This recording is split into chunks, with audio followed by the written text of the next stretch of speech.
And it's interesting, just if you think about the history of war, for example, though, is that the idea of guerrilla warfare It's relatively new by most standards. I mean, it's relatively new in that, like, the Americans didn't invent guerrilla warfare by any means. We like to say we did in the Revolution, but it's certainly true that it became a lot easier to be more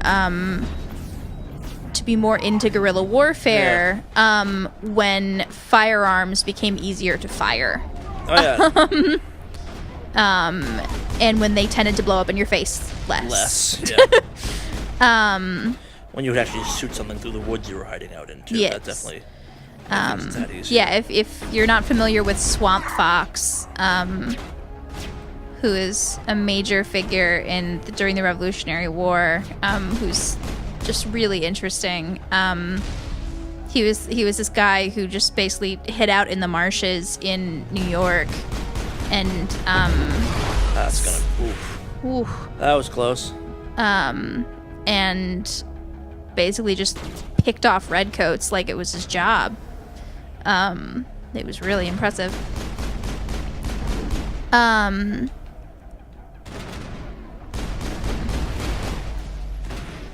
it's interesting because the thing about terrorism is that it creates a situation where you can just dismiss it from an ideological perspective. At least nowadays. We'll say, you watch 24 and you're like, those terrorists, they hate our way of life. And they paint very black and white pictures like, oof, I'm getting bad at this. There you go, Rex. But it's interesting because it's like a repackaging of a really, honestly, a very American idea, which is that idea of the freedom fighter.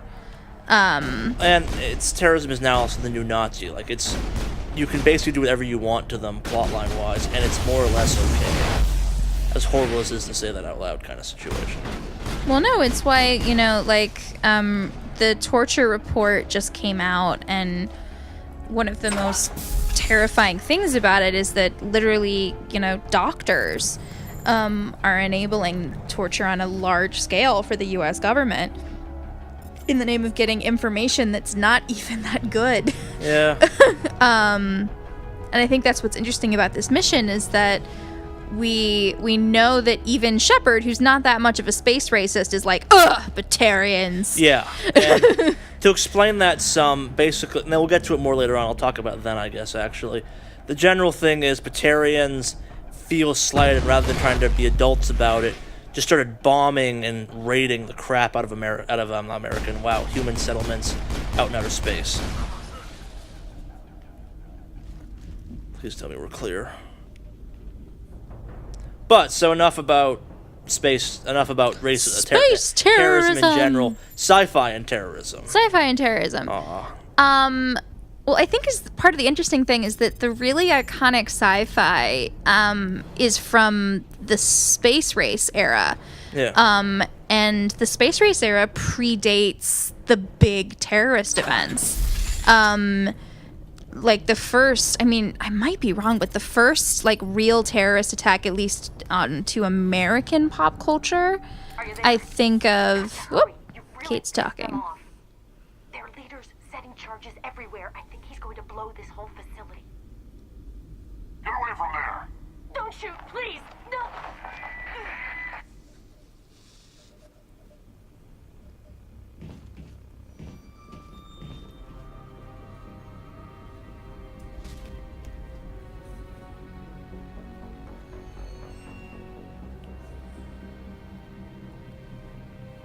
Who's shutting down the torches? I won't ask you again. You can just tell them. You don't even know. Yeah. Why are you being so strong, lady? I don't know. Find this problem and deal with it. Get her out of here!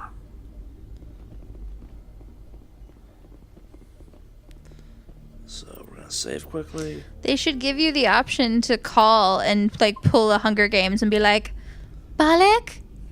Balak, are you there? Balak, it's Katniss. So that actually kind of happens eventually. I don't think it's this game, but there are a couple I'm goddamn Commander Shepard moments to come in this series that are like, I'll go. Why? I'm goddamn Commander Shepard. I mean, should be. Yeah, basically. But yeah, for anybody who hasn't seen the newest Hunger Games, I apologize. But that was one of my favorite moments in it, is that she has like a Skype call moment of like, President Snow? Are you there? It's Katniss. President Snow? And she says it like 17 times. And it's super tense at the time, but like in retrospect, you're like, I know that feel, girl. I know that feel. Have we exhausted space terrorism, or?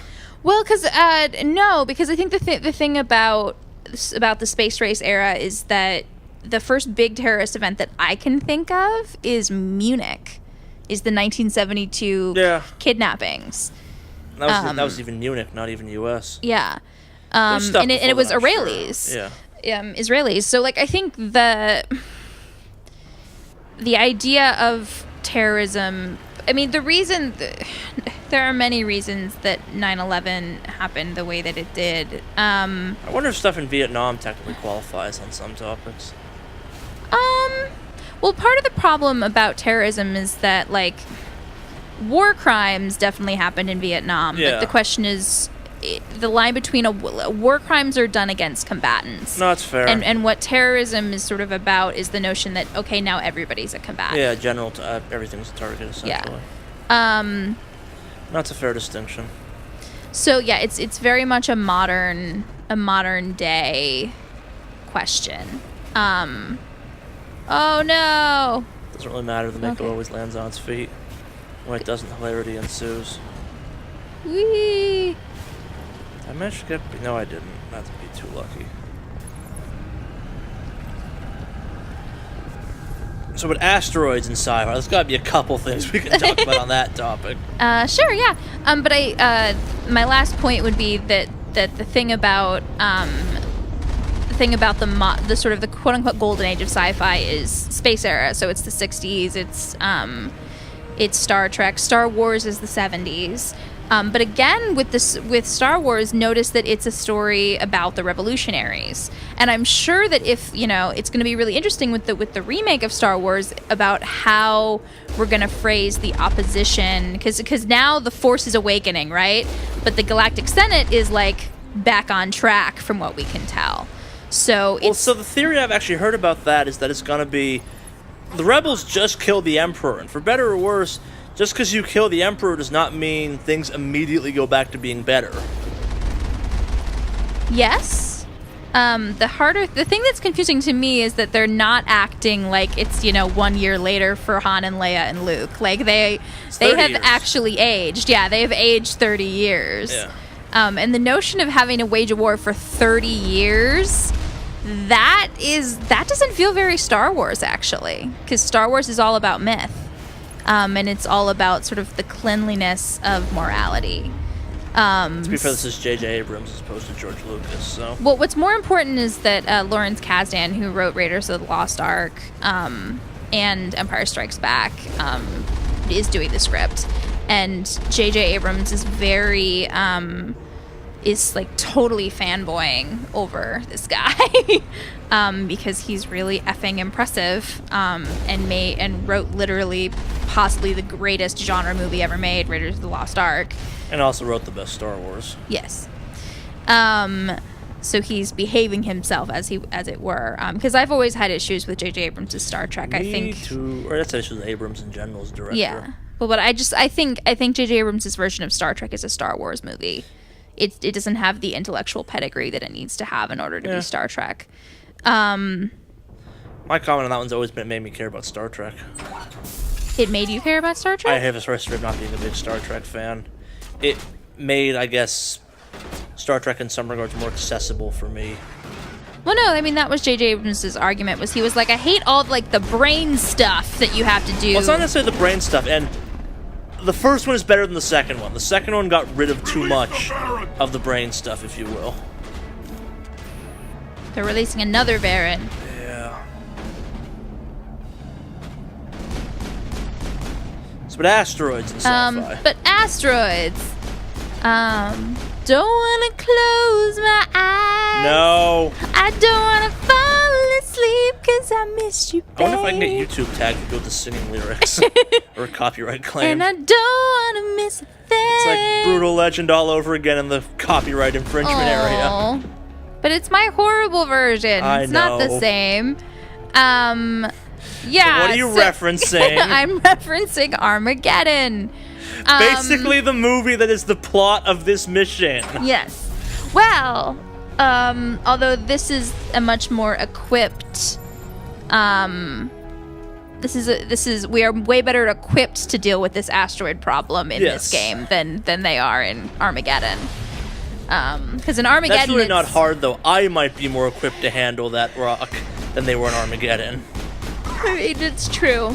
Are you saying that Bruce Willis wasn't equipped to deal with an asteroid? Because that's offensive to me. I think Bruce Willis might have been equipped. I'm just saying, are you going to call Bruce Willis or me to blow up a giant rock? I mean, technically I would call Bruce Willis because Bruce Willis, and he might also have Mila Jovovich with him because she's the Fifth Element, so... This actually reminds me of a Robot Chicken skit where they do Armageddon, and it's Mark Hamill, I think. He's like, I blew up the Death Star with one shot, and they're like, that's just a movie. We need to send Bruce Willis, though. He did this in a movie. Bruce Willis has a pretty interesting genre pedigree now. You can tell when you walk around the set at all that there's a shit ton of influence from Fifth Element. But yeah, so the notion of asteroids in sci-fi is again about that idea that like space is really inherently dangerous.